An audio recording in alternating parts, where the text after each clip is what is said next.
பிளானே இல்லாமல் நல்ல கிரிப்ஸியாக முறுமுறுன்னு முருங்கைக்கீரை பக்கோடா தான். இன்றைக்கி காலையில் மார்க்கெட் போகும்போது வெஜிடபிள்ஸ் எல்லாம் வாங்கிட்டு அதோட கீரையும் வாங்கிட்டு வந்தேன். இந்த முருங்கைக்கீரையோட ரேட் வந்து பார்த்திங்கன்னா 35 ரூபா. ஆனால் ஒரு ஒருத்தம் கிடையாது, ஒரு கைப்பிடி அளவு கூட வரல. இதை வச்சு நம்ம கடையிலும் செய்ய முடியாது, பொருளும் செய்ய முடியாது. நல்லா ஏமாந்துட்டேன் அப்படின்னு நினச்சிக்கிட்டு நம்ம ஊரில் எல்லாத்தையுமே வந்து நம்ம ஊரில் இருக்கிறதெல்லாம் சும்மா வேஸ்ட் பண்ணிட்டு இருந்தோம். இங்கே வந்து விலை கொடுத்து வாங்கும்போது தான் அதோட அருமையே தெரியுது.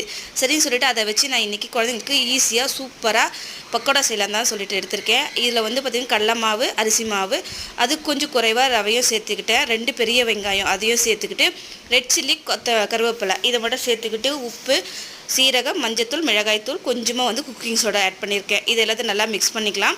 குக்கிங் சோடா ஆட் பண்ணால் கொஞ்சம் முறுமுறுன்னு வரும் அப்படின்றதுனால லைட்டாக ஒரு பிஞ்ச் அளவுக்கு தான் ஆட் பண்ணியிருக்கேன்.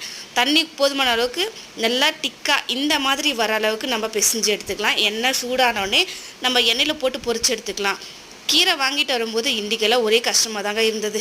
இவ்வளோ காசு கொடுத்து வாங்கிட்டு வந்தோமே, நம்ம ஊரில் வந்து எவ்வளோ வேஸ்ட் பண்ணோம், அந்த அருமையெல்லாம் நமக்கு இப்போ தான் தெரியுது.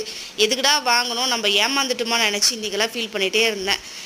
நல்லா மொறுன்னு இந்த அளவுக்கு நல்லா வந்த அப்புறம் பார்த்திங்கன்னா அப்படியே எடுத்து குழந்தைங்களுக்கு கொடுத்தோன்னே குழந்தைங்க நல்லா விரும்பி சாப்பிட்டாங்க. நெக்ஸ்ட்டு ஒரு இன்ட்ரெஸ்டிங்கான வீடியோவோட மீட் பண்ணலாம். பாய்.